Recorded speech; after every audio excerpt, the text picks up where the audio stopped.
माँ की चिंता। सुशीला के घर में उसकी सहेलियां नेहा और परी आई हुई थीं। हाँ नेहा, तुम सुनाओ। लॉकडाउन के दौरान क्या किया तुमने? अरे क्या बताऊं सुशीला, सारा दिन इनकी फरमाइशें चलती रही।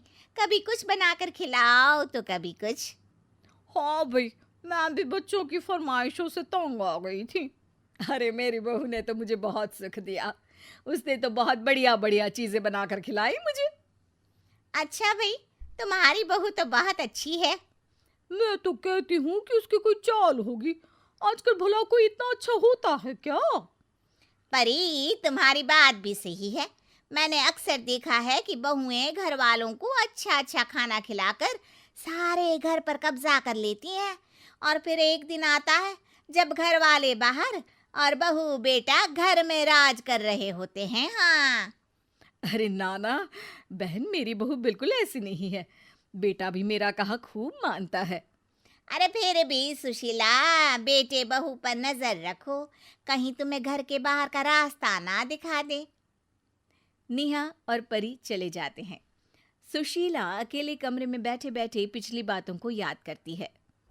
नेहा को पता नहीं कि रवि और अंजू मेरा बड़ा कहना मानते हैं। मुझे कभी बाहर का रास्ता नहीं दिखाएंगे। अरे अंजू से ज्यादा मुझे अपने बेटे पर भरोसा है। इतने में रवि दफ्तर से घर लौटता है। माँ, क्या सोच रही हो? अरे कुछ नहीं बेटा, बस वैसे ही। अच्छा, अंजू कब वापस आएगी बेटा? माँ, बस उसे मायके से लेने ही जा रहा हूँ मैं। अच्छा अच्छा बेटा।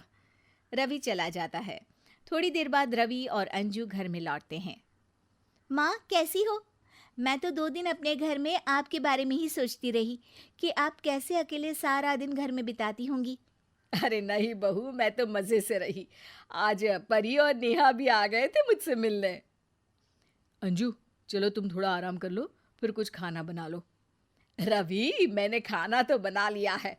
तुम लोग बस फ्रेश होकर डाइनिंग टेबल पर आ जाओ। सुशीला रसोई में खाना गरम करने लगी। तभी पीछे से अंजू आई। माँ, आज आप थोड़ी परेशान लग रही हैं। सच बताओ, क्या हुआ?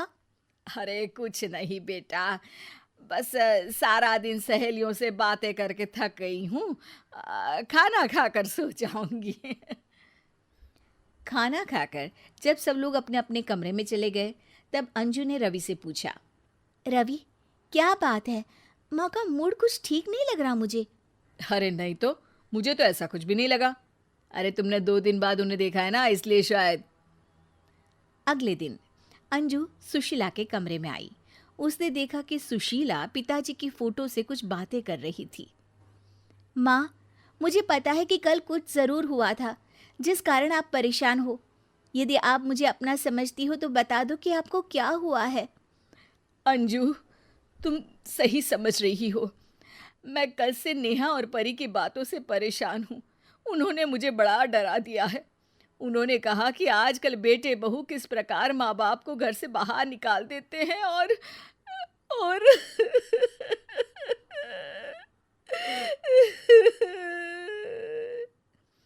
अरे, अरे माँ! माँ, तुम भी दूसरों की बातें सुनकर दुखी हो रही हो। माँ, मैं जानती हूँ कि माँ बाप का साया बच्चों के लिए कितना जरूरी है। आप बिल्कुल भी चिंता न करें। मैं और रवि तो बिल्कुल भी ऐसे नहीं है माँ। हाँ बेटा, जानती हूँ मैं, लेकिन जमाने की हवा का क्या करूँ? कल को कोई ऊंच नीच हो गई तो मुश्किल हो जाएगी ना। नहीं माँ, कोई मुश्किल नहीं होगी। आप मेरी माँ हैं। बेशक पहले रवि है आपके लिए, लेकिन मैं अपने ऊपर कोई कलंक नहीं लगाना चाहती। मैं सदैव आपका ध्यान रखूंगी। इस घर में सदैव एक रानी के रूप में रहेंगी आप। हम दोनों की ओर से निश्चिंत रहे माँ। तभी कमरे में रवि आ जाता है। अच्छा माँ, तो ये बात है। मुझे तो आपने पराया कर दिया। बस अंजू ही आपकी अपनी है। तीनों हंसते हैं और सुशीला दोनों को प्यार से गले लगा लेती है।